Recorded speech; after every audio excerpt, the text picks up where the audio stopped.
안녕하세요. 돌쇠 뉴스 시작합니다. 26일 겐다이 비즈니스에 올라온 칼럼인데요.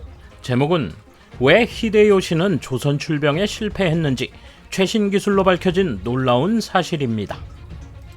최신 기술을 통해 거북선의 전투력을 계산해내고 일본이 임진왜란에서 패퇴할 수밖에 없었던 이유를 제시한 내용인데요. 불편한 진실을 대하는 그들의 자세가 흥미롭군요. 뭐라고들 하는지 함께 보실까요? 통 크신 구독, 좋아요.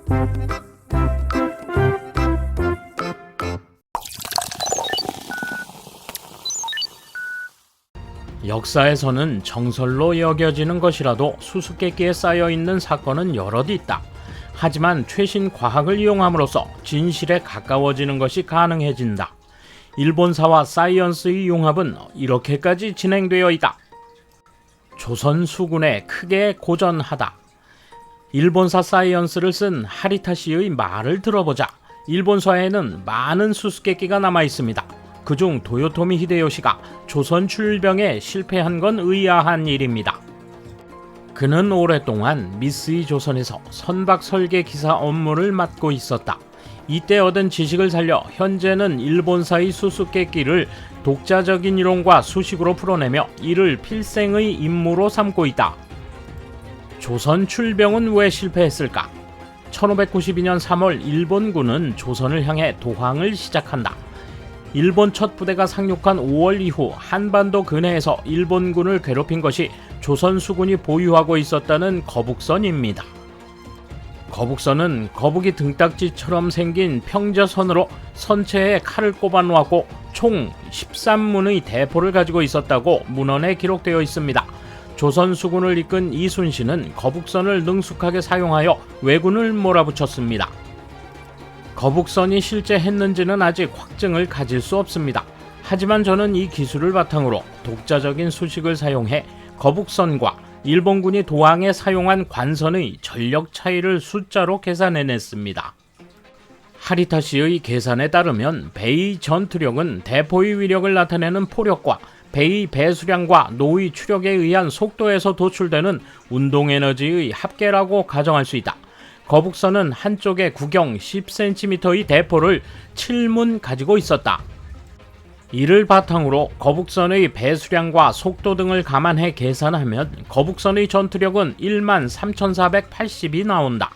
반면 일본군 관선은 20에서 25m 길이로 대포를 1문만 실은 노적기 화선이었다. 합계 전투력은 7,160에 그친다. 즉 거북선의 절반 정도의 전투력밖에 안 되는 것이다. 이 숫자로 보아 일본군은 조선 수군을 당해내지 못했을 것으로 추측된다. 또 하나의 패인. 조선군과 일본군의 해전이 벌어진 위치를 보자 대부분의 전투가 작은 섬 근처에서 벌어졌음을 알 수 있다. 작은 섬 인근은 해저 지형과 조수의 흐름이 복잡하다. 이를 잘 알고 있던 조선군에게 일본군이 농락당한 것도 패배를 거듭한 이유다. 이에 따라 히데요시 군은 무난히 군사를 본토에 상륙시켰지만 후방 보급은 절망적이었다. 일본군 첫 부대는 상륙 뒤 믿을 수 없는 속도로 북상했다. 진군의 진로를 세밀하게 분석하니 더욱 놀라운 사실이 나타났다. 고니시 유키나가 이끄는 가장 큰 부대는 4월 12일 부산에 상륙하여 4월 14일부터 진군을 시작했다. 지금의 서울인 한성에 도달한 날짜는 5월 2일이었다. 실제로 행군한 거리를 직선 거리의 30%를 추가하여 455km라고 가정하면 하루 24km로 비정상적인 속도로 북상하고 있던 것이다. 하루 24km는 일제강점기 때 전투가 없는 상태에서 세운 보병의 진군 목표다. 당시 군이 전투를 벌이면서 이 속도로 진군하는 것은 무리가 있다. 지적대로 첫 상륙부대는 전투가 거의 없는 상태에서 무인의 황야를 보급도 없이 그저 저돌했을 가능성이 높다. 충분한 병참이 없는 상태였다. 이렇게 비정상적인 속도로 행군하는 것은 부대 전력을 심하게 소모시켰을 것이다. 그리고 양식의 현지 조달이 부족한 일본군은 명나라로 쳐들어가기도 전에 철수해야 했다. 이렇게 해서 히데요시의 조선 출병은 실패로 끝났다.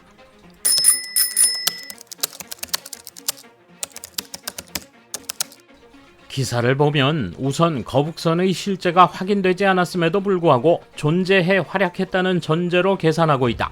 그런 게 존재했다는 가정의 이야기일 뿐 실제를 증명할 수 없는 한 믿을 수 없다. 다음으로 고니시 장군의 행군 속도가 비정상적으로 빨라 병참 확보도 하지 않고 돌진했다고 단정하고 있다. 전국시대에 살았던 고니시가 아무리 공을 세우고 싶었어도 행군에 당연히 따라야 할 병참을 소홀히 하는 우를 범한다고 볼 수 없다. 게다가 분명 쓰여 있지만 전투가 벌어지지 않고 진군할 수 있었던 이유가 빠져 있다. 폭압에 시달리던 지역 주민들이 일본군에 협조했다는 설이 전투 없이 행군할 수 있었던 이유로 납득할 만하다. 적어도 기사의 설명보다는 무리가 없는 설명이라고 생각한다. 저자는 해전에서 패배해 보급이 끊겼다고 말한다. 이건 완전 잘못된 거다. 많은 기록에 의하면 조선 남부 지역에서 군량이 풍부하였음이 입증됐다. 오히려 대량으로 비축된 군량이 묵혀져 더 문제가 됐을 정도다. 해상 보급의 문제는 없었다는 것이다. 이런 종류의 이야기들은 저자뿐 아니라 오래전부터 오해받고 있는 부분이다. 그것은 오지에 진군한 부대가 육상 보급이 문제로 보급난에 빠졌던 사실이 혼동되어 해상 보급이 끊긴 것처럼 잘못 파악되고 있었다는 것이다. 애초 조선 수군은 보급 차단 작전 같은 걸 실행하지 않았다.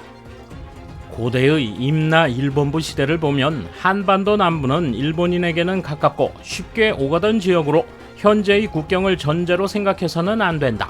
거북선이 무기로 유효했다면 왜 이후에도 운용되지 않았을까? 한 쌍의 바퀴조차 생산하지 못한 조선이었다. 그런 조선이 대포를 많이 싣는 중항이 군함을 건조해 운용할 수 있었다고 보기 어렵고 해류 흐름이 빠른 곳에서 어떻게 전투 행동을 할 수 있었는지도 신기하다. 조선의 애매한 기록을 진실로 파악하고 고증하는 건 위험하다. 역사의 진실을 기록하기 위해서가 아니라 장군들의 자기 보신을 위한 상신서였으니까. 거북선이 그렇게 강력하고 유효했다면 일본군은 물 위에서 격파됐을 것이다. 왜 일본은 군단을 반도에 상륙시켜 계속 싸울 수 있었을까? 정전을 무시하고 공격해온 조선 수군을 격퇴하고 거의 손해 없이 철수할 수 있었을까? 글쓴이는 조선사에 재직했다는 점에서 배의 기술적 고찰을 하고 있을 뿐 현실의 역사와 전투를 무시하고 있다. 전사를 분석한다면 배의 기술 고증뿐만 아니라 좀 더 기본적인 것을 고려해야 한다. 조선 수군, 이순신, 거북선이 모두 과대평가되어 왔으나 최근에는 부정되고 있습니다. 그럼 왜 일본이 실패했느냐 하면 바다를 건너 병참 유지에 한계가 있었기 때문이라고 합니다. 육상전이나 해상전에서 연안이나 내해에서의 전투는 당시 일본의 군세로는 한계를 넘어선 싸움이었을 것입니다. 병참이 부족하니 현지에서 조달하느라 백성들이 반발을 불러오기도 했다고 합니다. 그 밖에도 기후나 풍토의 차이 등이 원인일 것입니다. 여기에서 소개하고 있는 책은 역사상 사건에 대해 수치적 관점에서 정서를 검증하는 내용이다. 화약을 제조하지 못하는 등 당시 조선의 기술력과 당시 일본이 세계 수준의 화력을 지닌 군사 대국이었다는 점 등을 아는 층에게라면 책 홍보는 역효과일 것이다. 저자에게 신뢰 아닌가? 돌쇠 한마디. 명백한 역사적 사실도 부정하는 자세, 그들이 기울어가는 이유를 알겠군요. 비판을 배척하고 그저 덮는 게 급한 그들, 앞으로도 쭉 그렇게 해주길 바랍니다. 감사합니다. 돌쇠 물러갑니다. 이번 소식은 여기까지입니다. 시청해주셔서 감사합니다. 돌쇠처럼 꼬직하게, 만인처럼 화끈하게.